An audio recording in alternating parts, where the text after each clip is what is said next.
Hey guys, it's Becca, and today I'm going to talk about something a little different. Today we're going to be discussing the Five Nights at Freddy's 2 movie.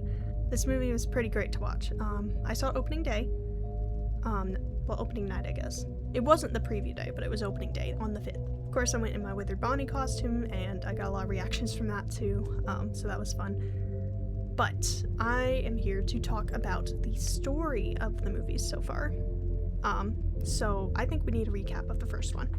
So basically, they introduced Vanessa in the movies, they introduced Mike. It's gonna be like, Mike is the night guard, you got Abby. I'm not sure where Abby and Vanessa came from in the first movie, but Mike was like the main protagonist of this movie. He was the night guard. And of course you have William Afton, and then he gets killed in the end. And they go with the story with like the 5 kids going missing and all that. So that's consistent. So let's get started on the FNAF 2 movie. I'm gonna start from the opening scene. So you're set in the restaurant. I think it's 1982 or something, which is around the time that Fredbear's was supposed to be opened. So I'm a little confused on if this restaurant is Fredbear's or FNAF 2. It's obviously FNAF 2, but the timing's a little weird. Maybe this is a second location other than Fredbear's, because Fredbear's was the first, or Fredbear's actually took place way before the second game. But anyways, and then they introduced Vanessa. I don't know where Vanessa came from. She's just a character that's kind of thrown in there in my opinion, but later in the movie I figure out a theory that might explain why she's in the movie. The movie goes on, Charlie notices a kid getting lured back by the Spring Bonnie costume. So she tries to go get help, but then she just decides to go by herself, which ends up her getting killed, and she possesses the puppet. That's something weird about this. Like, why are the parents not doing anything, first of all? If a child's asking for help, you would think they would actually help, you know? And then they're just standing there when she straight up just dies on stage. It's just like, huh? So then moving on, we go to Vanessa. She has like nightmares and stuff. I still don't know why she's in this film. Honestly, Mike from the first movie kind of has no role really here. He's just kind of there. We go on later to the movie, and Abby picks up this fast talker. She gets a message from supposedly the animatronics, and she goes to this old location, and that is the FNAF 2 location. It is all closed down and stuff. It goes on, and then she's found by Cheek. And at this point in the movie, I'm like, okay, maybe the older animatronics, like when they walked off at the end of the first movie, maybe they possess the older models or something. I don't know. But apparently they didn't. As we find out later in the movie, that the puppet is actually controlling all the animatronics. And later in the movie, it's shown that the withered animatronics are not possessed by anyone. The toy animatronics are not possessed by anyone. It is just Charlie controlling all of them, which actually fills in a lore gap from a movie, not from the games. Like, I don't think it's solved what the withered and toy animatronics are possessed by, like who they're possessed by, and it's just Charlie. That's it. So there's your Five Nights at Freddy's 2 lore. I was kind of disappointed how little screen time the withered animatronics got. I mean, Withered Bonnie straight up was on there for a second, and then he got a vent slammed in his face, and that's the end of him. I wanted to see like that full costume, but they didn't really show it, so that was a little disappointing. Also, I just thought it was a little weird that the marionette was straight up possessing people like that instead of just staying the marionette. I know they were trying to go more of a horror film, but it just didn't really make sense to me, and it kind of looked weird. It was definitely the creepiest part of the movie, though. But yeah, let's move on to the story again. But anyways, while we're watching this movie, I was actually able to figure out who every character was from the trailer to the movie. So first of all, the characters that were introduced. I was immediately able to tell, like, when that girl was on stage screaming, that was definitely Charlie. It looked like her, she had the puppet sleeves. Who possesses the puppet? Charlie. And the other character that was introduced, Henry. It looks like him. Look at this image, look at this image. And I was able to tell during the entire movie until they introduced himself. Everybody was surprised. I was like, why is everybody surprised? I don't know how I know. Magic. I was also able to call out basically everything that would happen in the movie down to a couple lines in the script. But one of the biggest things that stood out to me from the trailer that, like, oh my gosh, this movie's gonna be like this, was actually something in the pizzeria, and that was the water ride, because it connected to a cave.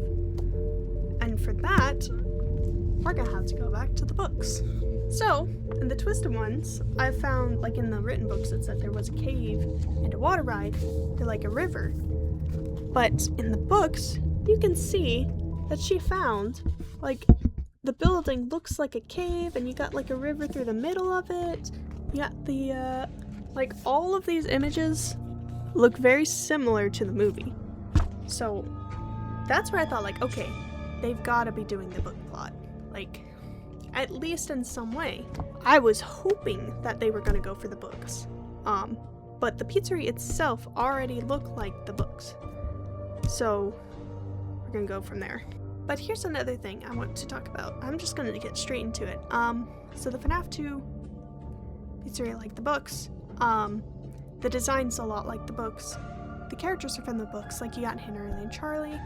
Vanessa, however, I have a idea of why she's in these movies, how she connects, why it makes sense. And that theory is that Vanessa is actually the Charlie robot. Let me explain this. So later in the movie, when she gets on this flashback scenes, it kind of shows a hallway that looks a lot like the FNAF 4 hallway where you fight Plushtrap because of all the doors. But that's just like roughly based. But then she goes hiding in one of these flashbacks and she sees Circus Baby, which, oh my gosh, that just like, this is the scene from the books. In the books, there's like a whole, like Charlie gets killed, and then there's like a fake Charlie that comes back, and she is Circus Baby with all the like illusion disc and all that. But at the end of the book, it's revealed that Charlie was actually a robot too. The fake Charlie was a robot, and they were all like from this closet system where they grew up. And another thing in the books, the fake Charlie robot was apparently stolen by William Afton.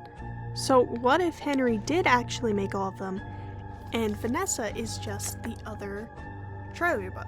Or they swapped roles, and William actually made all the robots. Circus Baby, he made the other Charlie bot as Vanessa. That would explain why she's even in these movies, and where this movie series is going. So since Charlie already possesses the puppet, and the Circus Baby is seen when Vanessa is young, what if Sister Location already happened? All the events of Sister Location already happened. Circus Baby is possessed by Elizabeth. In the first movie, Vanessa is said, like in this movie, Vanessa is William's daughter. But in the games, she's not. So what if Vanessa is like a Charlie robot, but she was meant to replace Elizabeth? Because in the games, Elizabeth had blonde hair, right? That would explain why Vanessa is in the movie and not Elizabeth as William's daughter. Because William built her to replace Elizabeth. And of course her name changed because Elizabeth's already dead. They didn't want like it to seem like, oh, what is this? Why does William have his daughter back?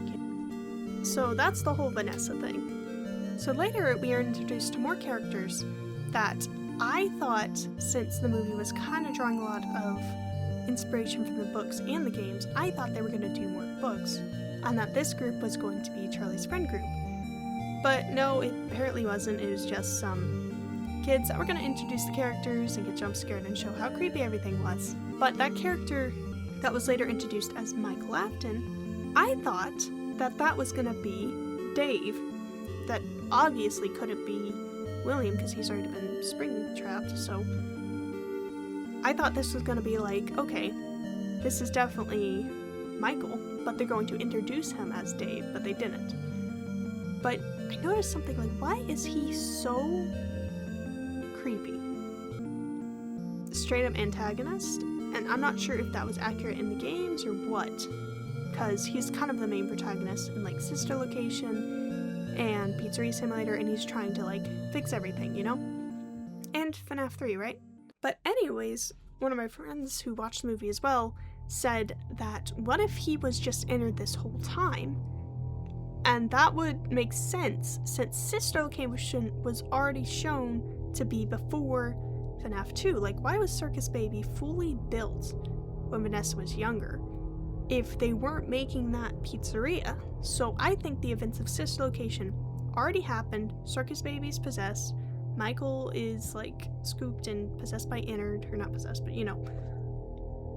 And this next movie, FNAF 3, is going to be a mix of Sistocation and Pizzeria Simulator and Fazbear Fright all together.